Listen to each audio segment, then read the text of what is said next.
Olá, queridos, tudo bem? Sobral por aqui para a gente continuar resolvendo questões aqui. E a gente vai entrar no tópico agora, organização administrativa. Vamos lá?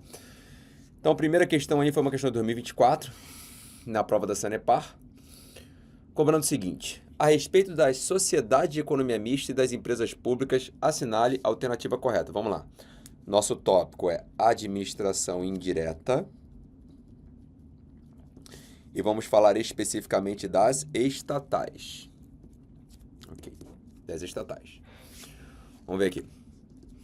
Então a letra A fala assim: as sociedades de economia mista e as empresas públicas se submetem ao regime falimentar. Excelente pergunta. Não se submetem. Sobral, não entendi muito bem. Não se sujeitam à falência. Né? Acho que falência todo mundo faz ideia do que seja, né? Então, sociedade empresária quebrou, tem mais passivo do que ativo, tem mais dívida do que crédito, então você decreta a falência e vai gerar a extinção daquela sociedade empresária. Então, a falência leva à extinção. Quero que você marque isso. A falência leva à extinção. Por que não cabe, então, falência de uma empresa pública, que é uma empresa, só que pública, e de uma sociedade de economia mista, que também é uma entidade estatal com natureza empresarial? Por uma questão muito simples. Por causa do artigo 37, inciso 19 da Constituição Federal de 88. 37, 19 da Constituição Federal. Abra aí a sua Constituição e pega aí e vê se não está escrito assim, ó. Somente por lei específica poderá ser criada autarquia e autorizada a instituição de empresa pública, sociedade de economia mista e fundação, cabendo à lei complementar, nesse último caso, definir as áreas de atuação. Nesse sentido, para se criar uma estatal, eu dependo de uma lei autorizativa, né? Porque a lei específica cria a autarquia diretamente e autoriza a instituição de empresa pública, sociedade econômica mista e fundação. Estamos falando dessas duas aqui. Então, por uma lógica de paralelismo, se para criar eu dependo de lei autorizativa, logo para extinguir eu também dependo de lei autorizativa. Anotou aí? Tá? Lei autorizativa para criar, porque está previsto no 3719. Logo, lei autorizativa para extinguir, seguindo a mesma lógica de paralelismo. Se eu dependo de lei autorizativa, não pode ser falência. Porque a falência, basta você ter mais débito do que crédito, entendeu? Então, por isso é que as empresas públicas e sociedade economista não estão sujeitas à falência. Eu primeiro te expliquei a razão de ser. Agora, inclusive, é que se destacar que a própria Lei 11.101 de 2005, que lei é essa? A Lei de Recuperação Judicial e Falências. Essa lei vai dizer expressamente logo no seu início que ela não se aplica às estatais, que ela não se aplica para empresa pública e sociedade de economia mista, tá bom? Então, a própria Lei de Falência fala, olha, a gente aqui, nós não aplicamos para as estatais. Entendeu o motivo? Ok? Beleza, então comentamos a letra A. Eliminamos, vamos agora lá na B. A B fala assim: as empresas públicas e sociedades de economia mista poderão gozar de privilégios fiscais não extensivos à do setor privado. É exatamente o contrário. Onde é que você vai encontrar isso agora? Artigo 173, parágrafo 2º da Constituição Federal de 88. Vamos lá, eu preciso que você abra o texto da Constituição, para você acompanhando algumas coisas que eu estou passando para você aqui, né? Então, entra aqui, ó. Se você for, vou fazer igual você aqui, ó, pela internet aqui, ó. Entra no Google, escreva assim, ó, Constituição Federal Planalto, tá? Constituição Federal Planalto. Vai abrir o site do Planalto do Governo Federal. Dou um F aqui, artigo 173 da Constituição. Lá no parágrafo 2º ele vai dizer: as empresas públicas e sociedade de economia mista não poderão gozar de privilégios fiscais não extensivos ao setor privado. Então, não podem gozar de privilégios fiscais. A questão aqui está falando expressamente que elas podem gozar de privilégios fiscais. Mas, Sobral, eu não entendi muito bem o que ele quis dizer com essa história de privilégios fiscais. Vou te ensinar, então. Privilégio fiscal é você dar um tratamento tributário favorecido. Como assim, Sobral? No âmbito dos municípios, você paga um imposto chamado IPTU, que é Imposto sobre a Propriedade Territorial Urbana. Então, basicamente, quem tem imóvel no município, você tem uma casa, apartamento, uma loja, você vai pagar IPTU para o município. Digamos que eu queira estimular, né, a abertura de agências bancárias da Caixa Econômica e do Banco do Brasil. Caixa Econômica é uma empresa pública federal. Banco do Brasil é uma sociedade de economia mista federal. Porque eu quero aumentar ali o atendimento bancário da população. E aí, o município, por meio de lei, concede uma isenção fiscal à Caixa Econômica e ao Banco do Brasil para instalarem agências no seu território. Por que não pode fazer isso? Porque isso fere a concorrência. Porque Caixa Econômica e Banco do Brasil, apesar de serem entidades estatais, elas exercem a mesma atividade econômica que Itaú, Santander e Bradesco. Então, se Itaú, Santander e Bradesco pagam IPTU, Caixa Econômica e Banco do Brasil também tem que pagar IPTU. Agora, se eu conceder um benefício fiscal para a Caixa Econômica e Banco do Brasil, o que eu vou ter que fazer? Conceder aos demais atores do mercado, que é exatamente o que ele está falando no 73, parágrafo 2º. Vamos ler de novo, ó. As empresas públicas e sociedade de economia mista não poderão gozar de privilégios fiscais não extensivos aos do setor privado. Em sentido contrário, as empresas públicas e sociedade de economia mista podem gozar de privilégios fiscais que sejam extensivos ao setor privado, desde que sejam extensivos ao setor privado. O exemplo que eu te dei agora aqui do IPTU. Entendeu? Bacana? Então, eliminamos a letra B, né? Que falou que podem do não extensivo, não, só podem se for estendidos ao setor privado. Vamos na C. Em regra, as sociedades de economia mista e as empresas públicas estão vinculadas ao regime dos precatórios. Não estão. Vamos lá. O que é o regime do precatório? Primeira coisa, onde é que ele está previsto? No artigo 100 da Constituição. Artigo 100 da Constituição Federal de 88. Diz que os débitos judiciais da Fazenda Pública,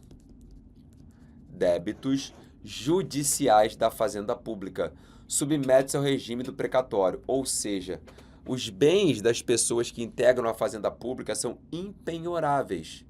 Ou seja, não pode, o juiz, eu, por exemplo, como magistrado, não posso determinar a penhora de um bem do município que faz parte da Fazenda Pública, porque os seus bens são impenhoráveis. Eles não respondem pelas dívidas judiciais. Como o seu bem, o meu bem responde, o meu carro, o seu, assim por diante. Os nossos bens respondem por nossas dívidas. No caso da Fazenda Pública, não. Ela tem um procedimento especial para pagamento de seus débitos, chamado regime especial de execução. Que regime é esse? Precatório. Vamos lá, queridos. Débito e crédito da Fazenda Pública segue orçamento, lei orçamentária. E a lei orçamentária só tem basicamente duas coisas. Previsão de receita, despesa. Despesa, previsão de receita. É isso. Então, essa despesa aqui, qual é a receita prevista? E essa receita prevista é para qual despesa?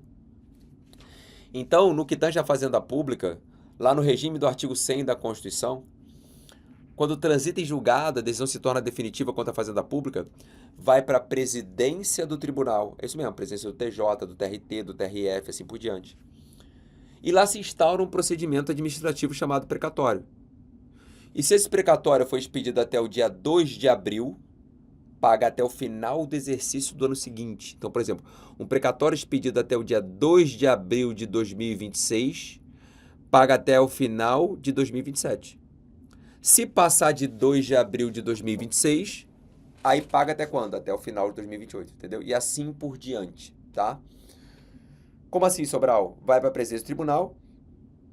A presidência do tribunal informa o poder legislativo daquela entidade federativa, Câmara dos Vereadores, né? Enfim, município, Estado, União, para que seja incluído no orçamento o pagamento daquela dívida judicial.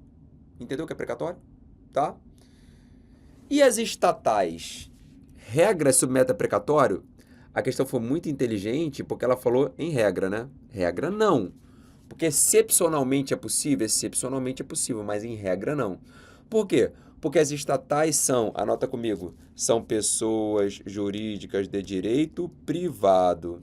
As estatais são pessoas jurídicas de direito privado. E como pessoas jurídicas de direito privado, a execução judicial em relação a um processo qualquer segue a mesma lógica do que qualquer outro. Então, ou seja, seus bens podem ser penhorados. A empresa vai ser citada ou intimada para pagar na execução. Se ela não pagar, o oficial de justiça vai lá e faz a penhora dos bens, tá? Por que ele falou em regra? Porque tem exceção conforme jurisprudência do Supremo. Se for uma estatal prestadora de serviço público exclusivo de Estado, que não distribua lucro aos seus acionistas, nem fira qualquer cláusula referente à concorrência no mercado. Nesse caso, como ela não está competindo com ninguém, está prestando serviço público, o Supremo diz que essa estatal pode pagar pelo sistema do precatório. Repito, isso é exceção. Regra, vamos repetir a explicação? Sendo a estatal uma pessoa jurídica de direito privado, logo a execução contra a estatal segue a regra da execução comum. Ou seja, eu posso penhorar bens e ponto final. Agora, se aquela estatal prestar serviço público exclusivo, 2, se ela não distribuir lucro acionista, 3, se não houver prejuízo à concorrência, posso reconhecer o privilégio de pagamento por precatório. Fala só mais uma vez para mim, ó. Se a estatal for prestadora de serviço público exclusivo, 1, primeira informação. Se não houver qualquer tipo de prejuízo à concorrência, se ela não distribui lucro aos seus acionistas, logo nesse caso eu posso reconhecer o pagamento por precatório estatal. Beleza? Show? Ok. Então nós eliminamos também a letra C. Tá densa essa questão, né? A D fala assim: as empresas públicas são caracterizadas, já ficou ruim, por personalidade de direito público? Não. Tanto a empresa pública como sociedade de economia mista são pessoas jurídicas de direito privado. Já falamos isso hoje. Bom, só sobrou a letra E. Vamos ver. As sociedades de economia mista admitem a participação de capital público e capital privado, enquanto as empresas públicas só admitem capital público. Essa tá certa porque é a que sobrou, tá? Essa é a verdade. Se fosse uma questão Fundação Carlos Chagas, provavelmente isso aí daria problema. Vou te explicar, mas sobre o assunto tá certo? Então, a regra é essa. Vamos lá. Como é o capital de uma sociedade de economia mista? O próprio nome está dizendo, sociedade de economia mista. O capital é público e privado, com a maioria do capital votante público. Repito, o capital é público e privado, com a maioria do capital votante público. Já o capital de uma empresa pública é aquele detido integralmente pela União, Estado, DF ou município. Aí, Sobral, você acabou de dizer detido integralmente pela União, Estado, DF, município. Então tá certo. Só admite capital público. Então, essa é a regra. Só que a lei das estatais, que é a lei 13.303 de 2016, vai dizer que é possível a participação no capital de empresa pública de outras pessoas jurídicas de direito público, União, Estado, DF, município, ou de direito privado, mas integrantes da administração indireta. Então, ou seja, o capital de uma pessoa jurídica de direito privado pode participar do capital de uma empresa pública, uma pessoa de direito privado integrante da administração indireta. Ou seja, uma empresa pública pode participar do capital de outra empresa pública. Uma sociedade de economia mista pode participar do capital de uma empresa pública. Essa participação não gera controle, é só uma participação. E são pessoas de direito privado, ou seja, não será necessariamente capital público, percebeu? Enfim, a OCP ignorou essa história aí, a gente passou batido aí agora, né? Beleza. Caminhando aqui. Peraí, só uma coisinha aqui. Perdi aqui nas questões. Peraí, eu estava em organização administrativa, né? Vamos agora... Peraí, marcamos então a letra E.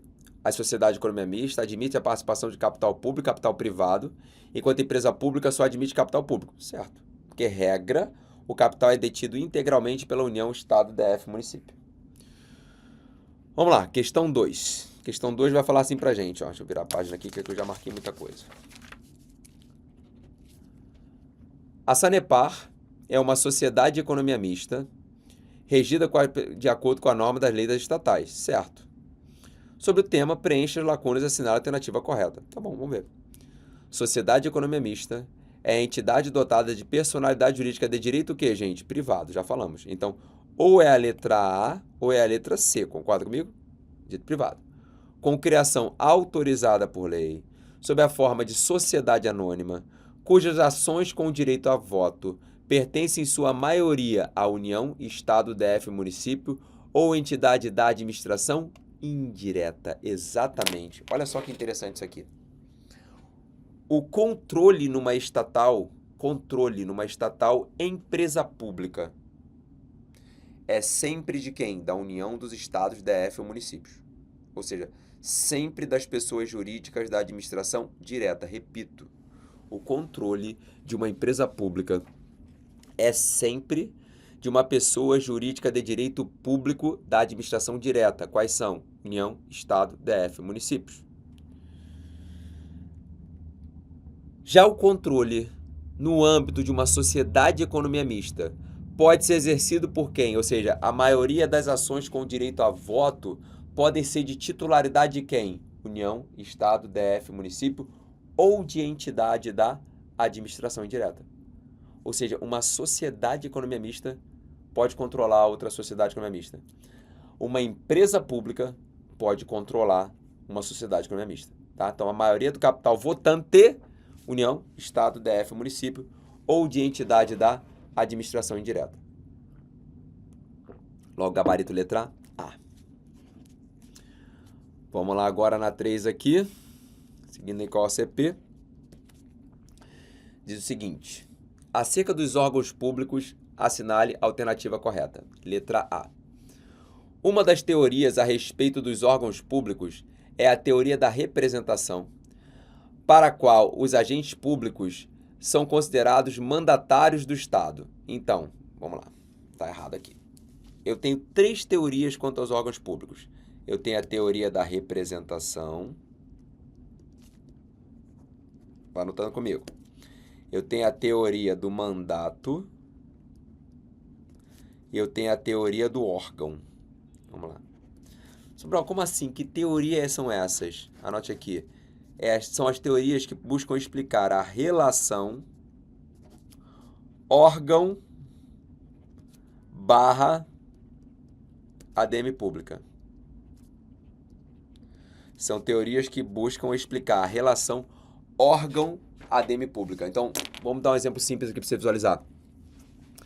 Imagina o Ministério da Saúde, que é um órgão da administração direta da União, pessoa jurídica. Ó, Ministério da Saúde, subordinado à Presidência da República, ele é um órgão da administração direta da União. Acho que todo mundo visualiza isso aqui, né? Esse órgão representa a União? Primeira pergunta. Esse órgão atua como mandatário da União? Ou esse órgão é a própria União, sendo uma parte da União? Vou falar de novo, vai pensando comigo. Ó. Existe uma relação de representação? O órgão representa a União? Ou existe uma relação de mandato, como se o órgão tivesse uma procuração para atuar em nome da União? Ou esse órgão é a própria União? Eu acho que já aqui, só de eu falar, já vai perceber o que é o correto, né? Por que não serve representação, representante, representado?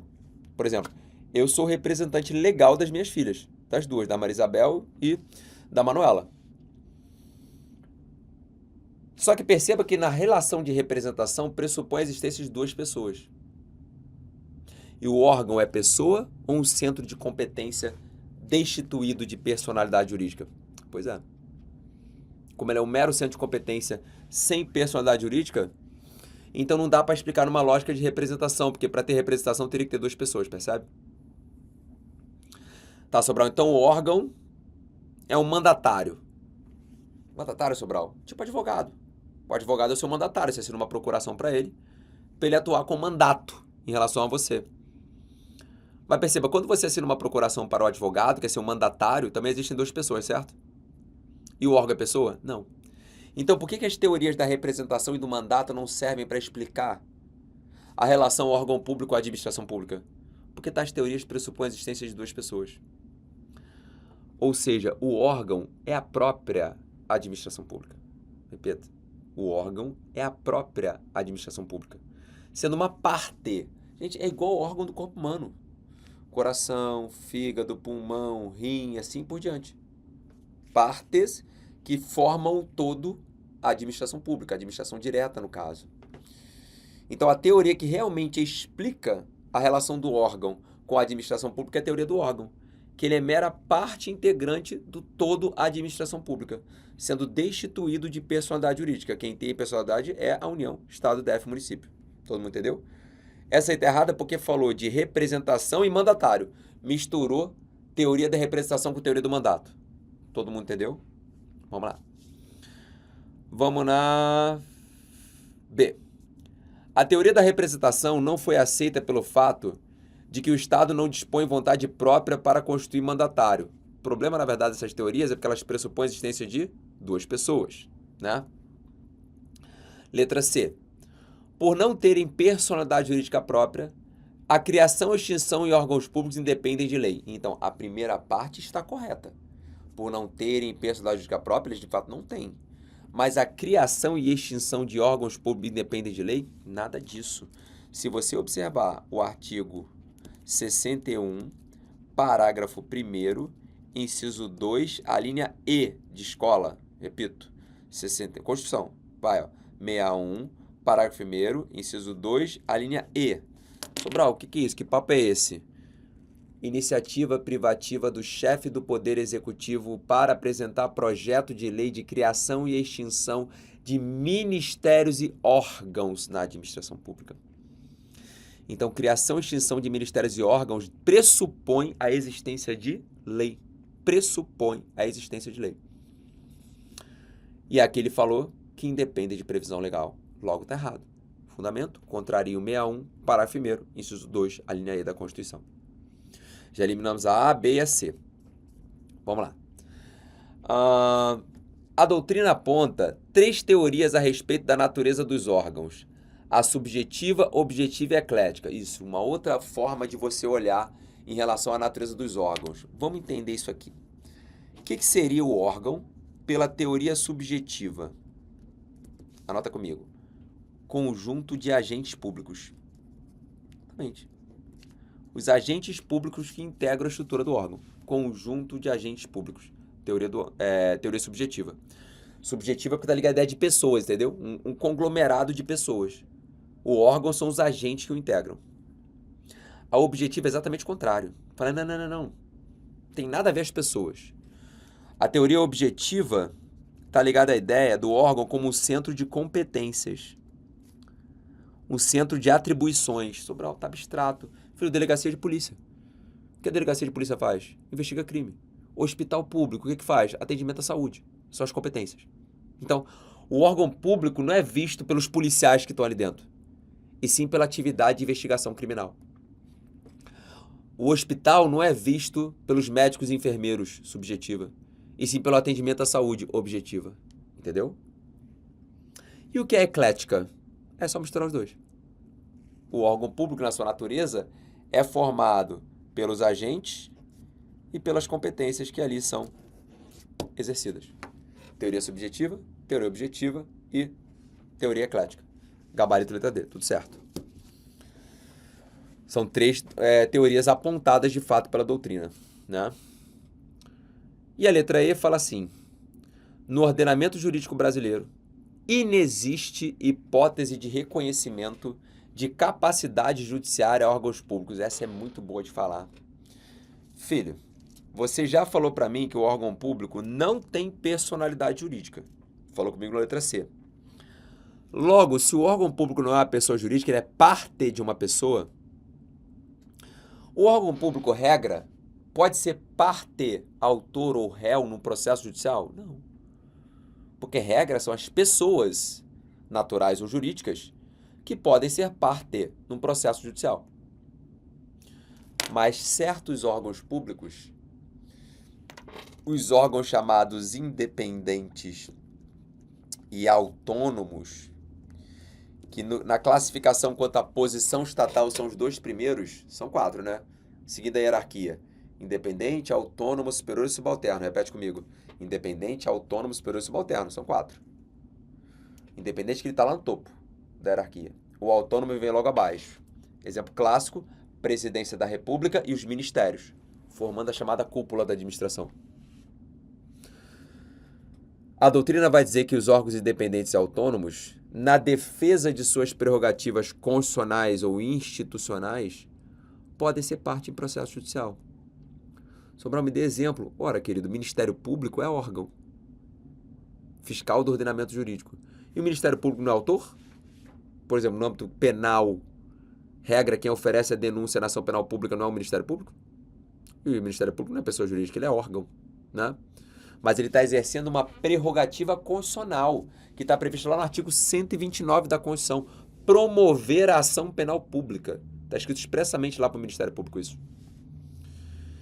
Então, regra de fato, vamos fechar aqui o raciocínio, regra de fato, órgão público não pode ser parte em ação judicial. Regra por quê? Simplesmente porque órgão público não detém personalidade jurídica. Entretanto, aos órgãos independentes e autônomos, estão lá no topo da hierarquia, para o exercício de suas prerrogativas constitucionais / institucionais, a tais órgãos você pode reconhecer a personalidade judiciária, que é a possibilidade de ser parte numa ação judicial. O exemplo que eu te dei foi do Ministério Público, que é o titular da ação penal pública, prevista no artigo 129 da Constituição. Fechamos? Questão densa, hein? Muito boa. Vamos lá, mais uma. Outra da OCP, da prova do TRF, dizendo o seguinte. Sobre a administração direta e indireta, assinala a correta. Letra A. A administração indireta é representada por órgãos e entidades com personalidade jurídica própria e autonomia legislativa. Então, o problema é a autonomia legislativa, né? Imagina, gente. Autarquia, fundação, empresa pública e sociedade de economia mista são entidades que ditam lei? Claro que não, né? Essa tá fácil de eliminar. Letra B. Doutrinariamente se entende inadmissível a existência de entidades da administração indireta vinculadas aos poderes legislativo e judiciário. É interessante quando vê uma questão dessa, vou até sacar aqui, ó. Eu saco imediatamente essa aqui, ó. José dos Santos Carvalho Filho, famoso Carvalhinho, Manual de Direito Administrativo. Esse autor fala expressamente, porque não é comum a gente observar, mas que os poderes legislativo e judiciário podem sim constituir entidade da administração indireta, porque a gente não vê.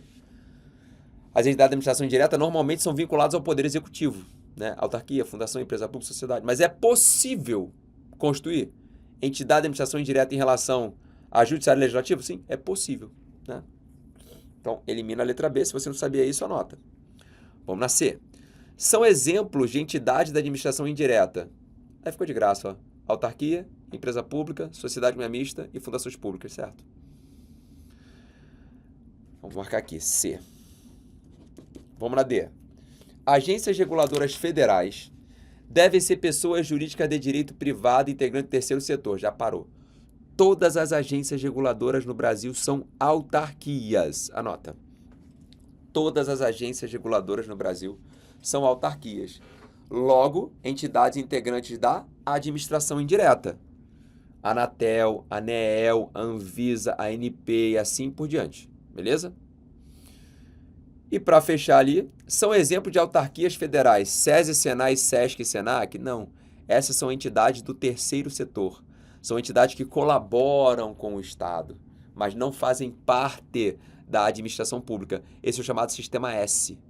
No terceiro setor você tem basicamente Sistema S, OS, OCIP, OSC. Esses são os 4 mais importantes. Sistema S, SESI, SENAI, SENAC. OS, Organizações Sociais. OCIP, Organização da Sociedade Civil de Interesse Público. E OSC, Organização da Sociedade Civil. Beleza? Então são entidades do terceiro setor. E a última ali, para a gente fechar rapidinho, ainda na prova do TRF, a OCP, dizendo, a respeito do órgão público, assinala a correta, letra A. É considerado uma repartição funcional de competência dotado de personalidade jurídica? Não detém personalidade jurídica. B. Quanto à situação estrutural, pode ser singular ou coletivo. Então, vamos lá. Quando eu falo estrutural, não é singular ou coletivo, é simples ou composto. Como assim, Sobral? Simples se o órgão só detém um centro de competência. Composto se ele tem mais de um centro de competência. Singular ou coletivo é quanto à atuação funcional. Singular se apenas um decide, coletivo se vários decidem. Então, de novo. Estrutura, simples ou composto. Atuação funcional, singular ou coletivo. Estrutura, simples ou composto. Atuação funcional, singular ou coletivo.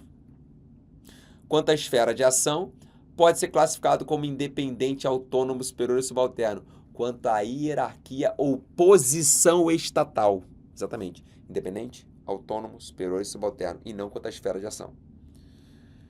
Letra D. Sua criação ocorre exclusivamente no âmbito da administração direta? Não. Também posso criar órgãos públicos dentro de cada entidade da administração indireta. Então sobrou a letra E, né?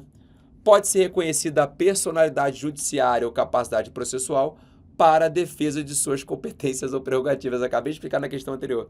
Aos órgãos independentes e autônomos no exercício de suas prerrogativas constitucionais/institucionais. Assertiva correta. Tá bom?